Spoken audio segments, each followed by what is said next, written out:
আপনারা কেমন আছেন? নিশ্চয়ই খুব ভালো আছেন। তো আজ তো শনিবার, শনিবারে নিরামিষ রান্না হয়। তো অনেকে করে অনেকে করে না জানি, কিন্তু আমরা তো নিরামিষ খাই শনিবার। তো এদিকে মুগের ডাল করলাম, আর করলা ভাজা করলাম, আর ঘি আছে, ওই চলে যাবে শনিবারটা। আর কিছু করিনি শনিবারে, ব্যাস সিম্পল রান্না। আর শনিবারে বাজার, তারপরে রান্না করে তারপরে আজকে তো মেয়ের কোচিং আছে, কোচিংয়ে যাবে। তো মেয়ে তো এদিকে স্কুলে গেছে, ওই স্কুল থেকে আজকে হাফ ছুটি, ওদিক থেকে নিয়ে আসবো। তারপরে খেয়ে দিয়ে তারপরে আবার বিকেলে কোচিং আছে 5টার সময়।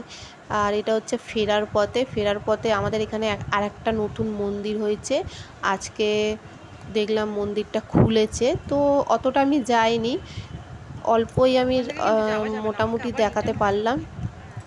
ওদিকটা অনেকটা, যেখানে ঠাকুর আছে মন্দিরটায়, সেখানে প্রচণ্ড ভিড় হয়েছিল বলে আমি আজ মেয়েকে বললাম যে আজ যাব না, চল বাড়ি চল। আজকে তো সবে খুলেছে, এখন তো নিজেদেরই পাড়াতে খুলেছে, তা যখন তখন তো কোচিংয়ে আসা যাওয়ার সময় দেখতে পারবো, এখন বাড়ি চ, ঠিক আছে।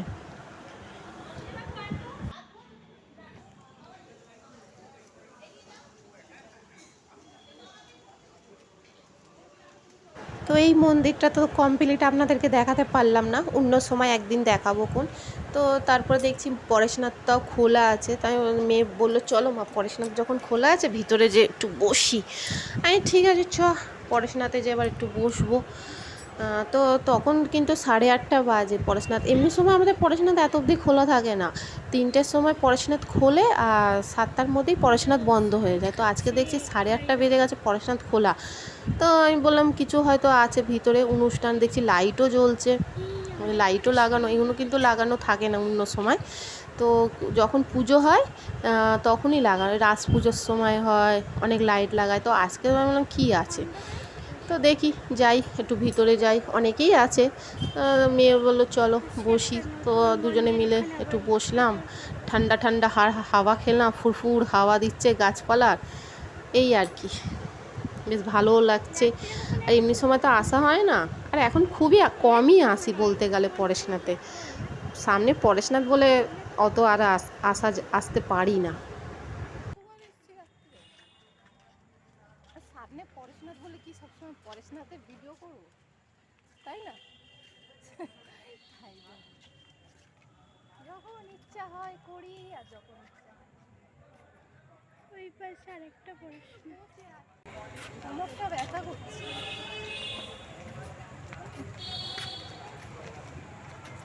আরে অনেকক্ষণ তো খোলা ছিল, हम लोग का पोजीशन थे, हमारे फेस्टिवल चलছে। हेलो कैसी हो मैडम?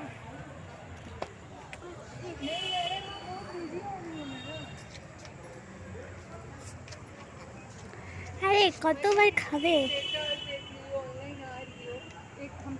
খেয়েই দেখছে কি ঠান্ডা।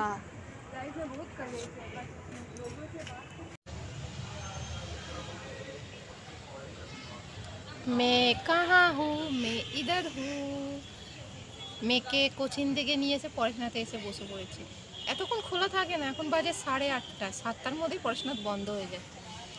কিছু আছে মনে হয়, আছে তো, দেখতে পাচ্ছি না, এত লাইট ফাইট লাগিয়েছে।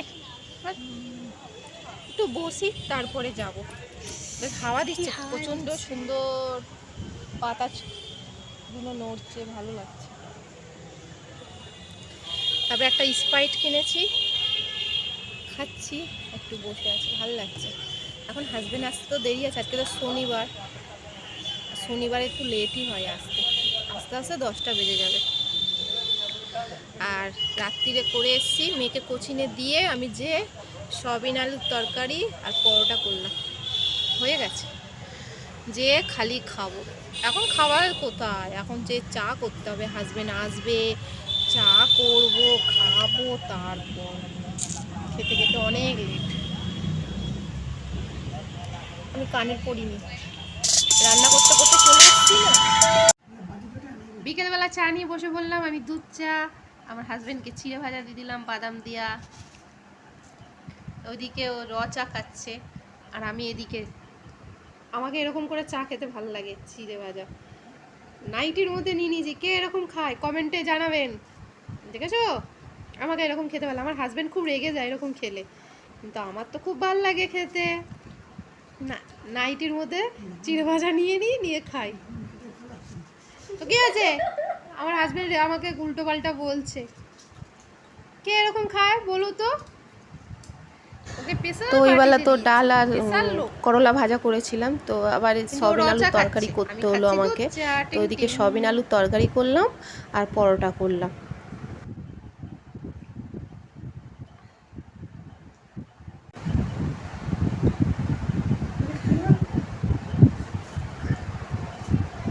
চিড়ে ভাজা ভালো লাগছে না খেতে।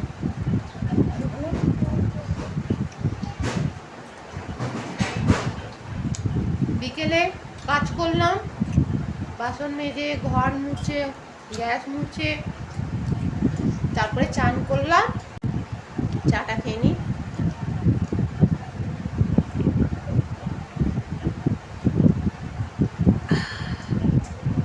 এখন বাজে রাত 11টার সময়, এবার খেতে বসবো। তো আমি এখানেই ভিডিও শেষ করছি। আমার ভিডিও যদি ভালো লেগে থাকে লাইক, কমেন্ট, শেয়ার আর সাবস্ক্রাইব করে দেবে।